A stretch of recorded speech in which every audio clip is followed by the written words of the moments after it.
Hello, 你好 welcome back.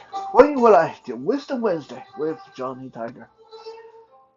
The date is Wednesday, May 11th, 2022.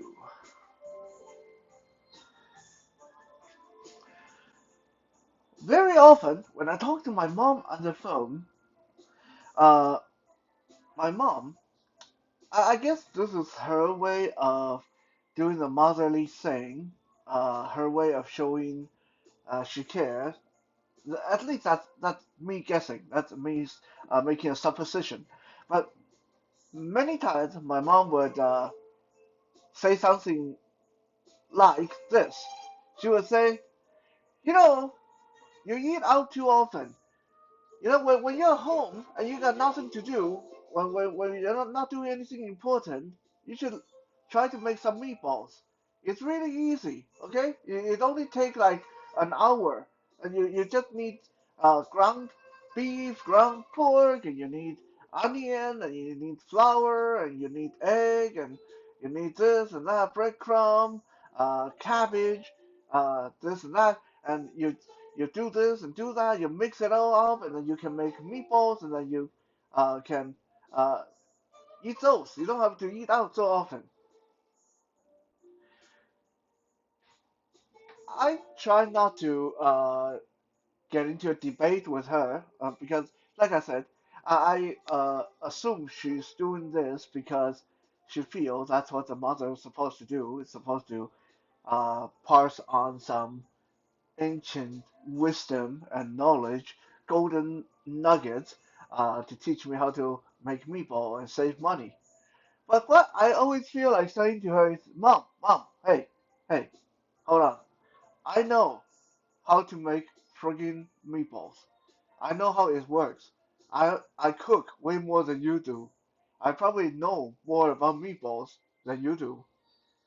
But have you ever thought about when is the last time that you see me sit around with nothing to do? I always have something to do. I don't just decide to say, hey, I'm really bored. I'm going to go make meatballs for the next hour. Not to mention the amount of food I eat. I have a really big appetite because I work out and I'm always moving about and stuff like that. The amount of meatball I would make in an hour, it would only take me about 20 minutes to eat them. So it's not a very good investment of time and energy. Be that as it may, today we're going to talk about Chinese meatballs. Now, I know those of you who go to Vietnamese restaurant that have your pho noodle, have the beef ball, fish ball, you're thinking, isn't that Vietnamese? No, it's not. Uh, the beef ball, fish ball, all that stuff, it's completely originated from China. At least the kind of thing you're getting in a Vietnamese restaurant. Now, it's very different from the Italian meatball and the uh, uh, other European American type of meatball.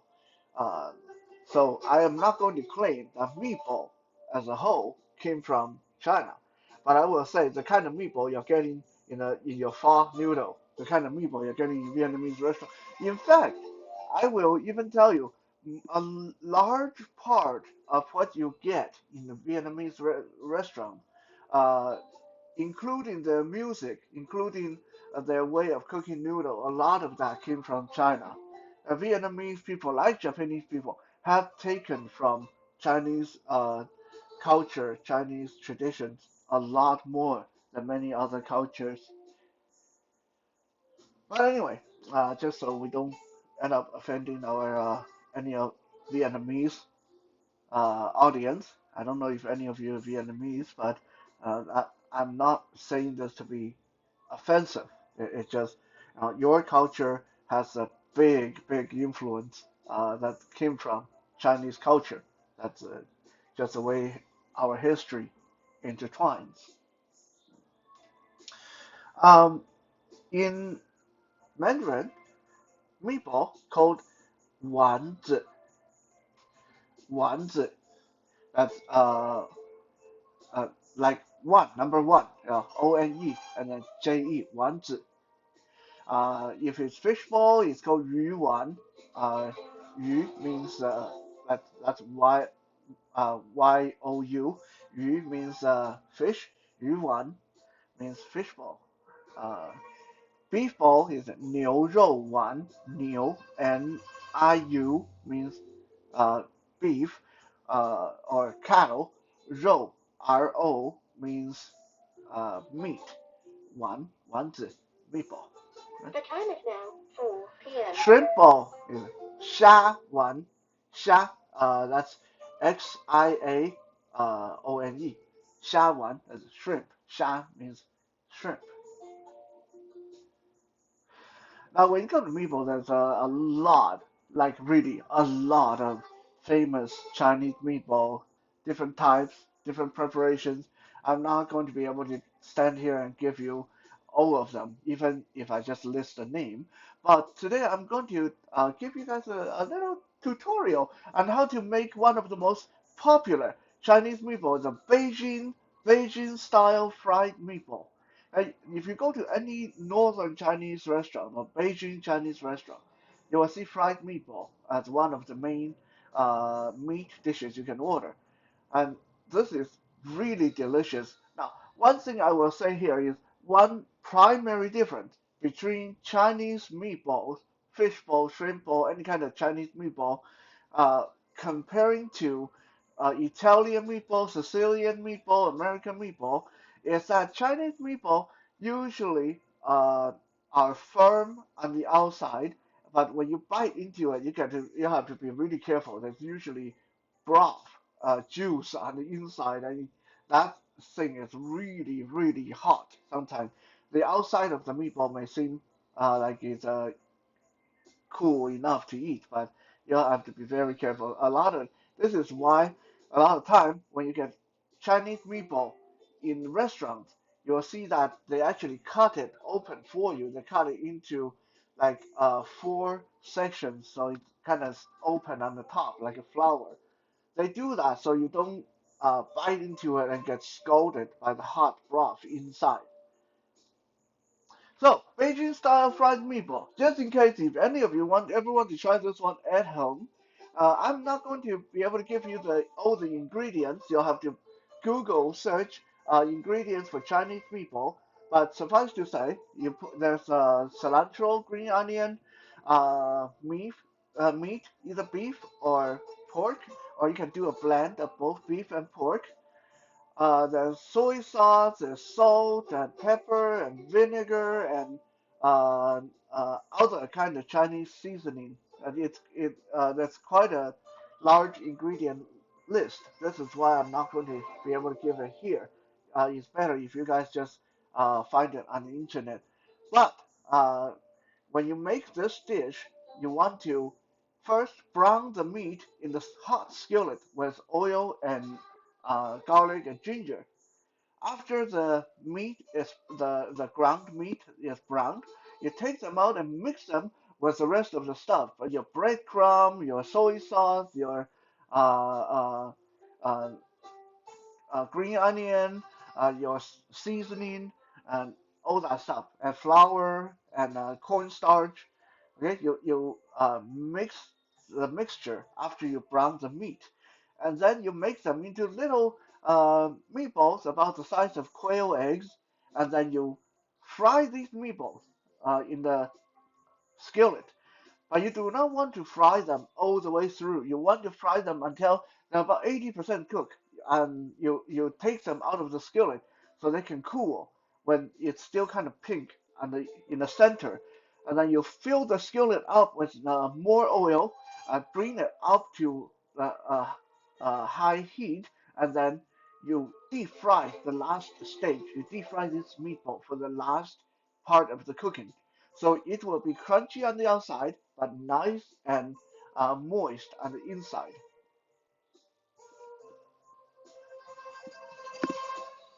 If you try that and you like it, let me know. Okay. You can thank me later. Anyway, It is a really delicious dish, and meatballs, like I said, is very, very commonplace in Chinese cuisine. However, for the longest time, for thousands of years, meatball really is a poor man's food. We talked about poor man's food before, and meatball fell under one of those categories. In fact, meatballs were very often regarded as the luxury for poor people. You think nowadays when you want to make meatballs, you just go to the supermarket and you buy ground beef, ground whatever, and when they make ground beef today, it's no big deal. Take a piece of meat and put it in the machine and the grinder or whatever that is, and the thing go and then come up. It's like ground hamburger. Okay, nice and simple. In the old days, there's no machine and there's no supermarket. So to make uh, ground meat, it was not as simple, right? So in the old days, most of the meatballs were not made from ground hamburger-like meat as we see today. They were not as finely ground as meat that being put through a grinder. In the old days, most restaurants they what they would do is they reserve the big piece of good quality steak and roast and the fancy cuts, but the little bit of fat, the little bit of gristle, the little bit of edges they trim off of those, they put them all in a big tub, and then they use those to make meatball with, so those things wouldn't go to waste. Many high-end fancy restaurants in China, even up until 50 years ago, if you wanted to order things like soup noodle or meatballs, then you just sit on the first floor. Uh, if you are rich enough that you actually can order a whole steak, or if you order a fish, a fillet of fish, then you can go sit on the second floor. So it was a kind of people were kind of segregated to which floor they were allowed to sit on, depending on which food they wanted to order.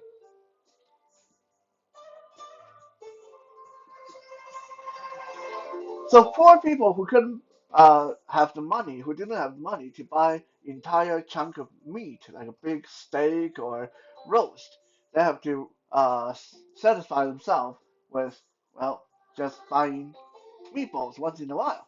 But even then, there were people who were not rich enough to even get meatballs. And that was the reason why Chinese people invented another thing called vegetarian meatballs. Yeah, all these vegetarian burgers and stuff like that is not a purely modern concoction.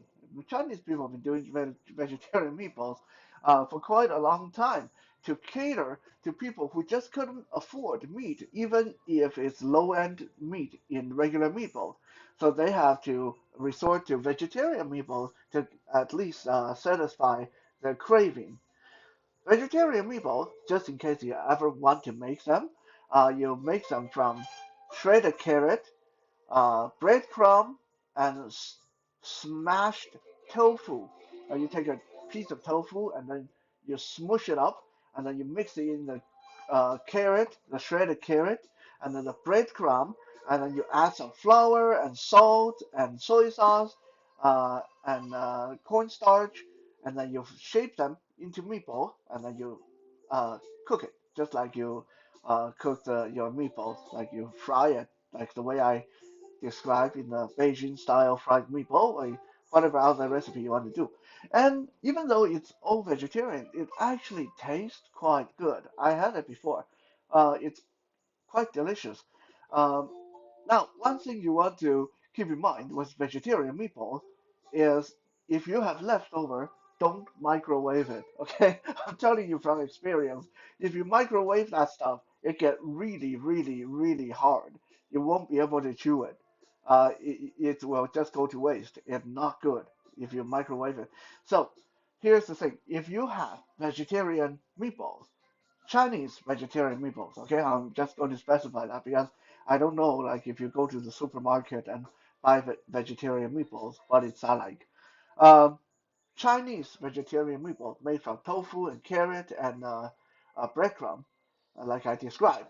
If you have those left over and you want to heat them up, here is a nice, simple way, very delicious. You put some oil in the pot and heat it up.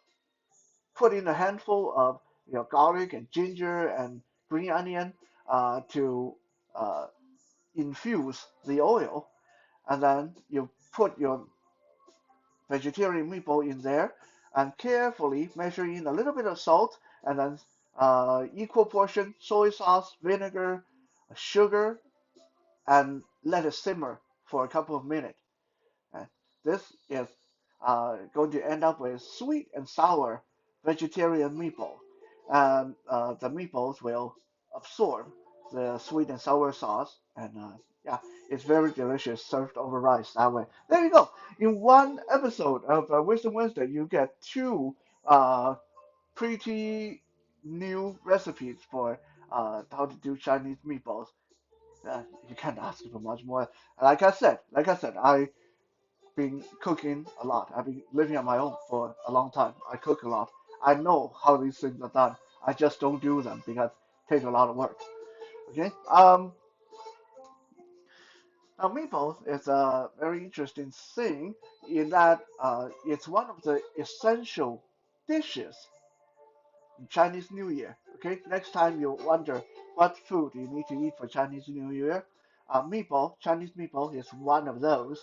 The reason being, uh, the word 丸子, like Chinese meatball. In many parts of China, it's also called 圆子, Y-U-A-N, J-E, 圆子. Now, 圆 happen to be the same word for completion, togetherness, unitedness.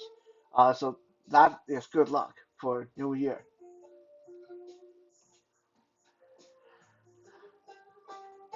One more interesting little fact about meatball.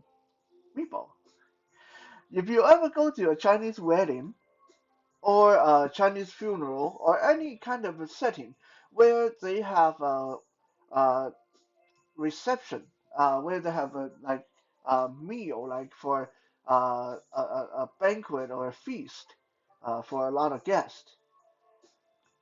If it's a traditional Chinese feast, your the last dish that's going to be served, will be a soup, either with egg swirl or meatball. Yeah? It's going to be a soup with egg swirl or meatball. When you see this soup, when you see this egg swirl soup or meatball soup, that is your cue. Okay, guys, that this is the end of the banquet. This is the end of the party. Drink your soup, eat your meatball, and feel free to start leaving. This is like I said before, Chinese tradition focus very heavily on not saying what need to be said. Now, things are alluded to, and you have to be very good at reading the signs. So this is one of those signs. I'm giving giving it to you. This is one of those signs. You see the meatball soup or egg swirl soup uh, uh, near the end of the party. That is your cue. That is a host saying, "Please drink your soup. Thank you for coming. Now go home." This is so the host doesn't have to come out and say, "Hey guys, it's time for you to leave. We need to clean up. Get out of here." No, Chinese people consider that kind of directness kind of a rude. So they put the meaning in the dish itself. So some people may say, so where is the connection? Uh, why does egg swirl soup or meatball soup symbolizes it's the end of the party? Well, egg swirl, egg in Mandarin is called dan, D-U-N, dan, right? Um, So when you serve someone egg swirl soup, it's kind of like you say 滚蛋, which means get away, get out, go home. When you tell someone 滚蛋, means well, f off, basically. Now, gradually, some people decided that this whole telling people to f off is a little bit more rude, so they switched the egg soup to meatball soup. Because meatball, as we say, the word is 丸子, like one, O-N-E, number one, 丸子. One also means finality, completion. It's done. It's finished. So when you serve people once, it's you're telling them, okay, the party is 完了, means the party is finished. So thank you for checking out today's Wisdom Wednesday. Here is some meatball for you. We are 完了.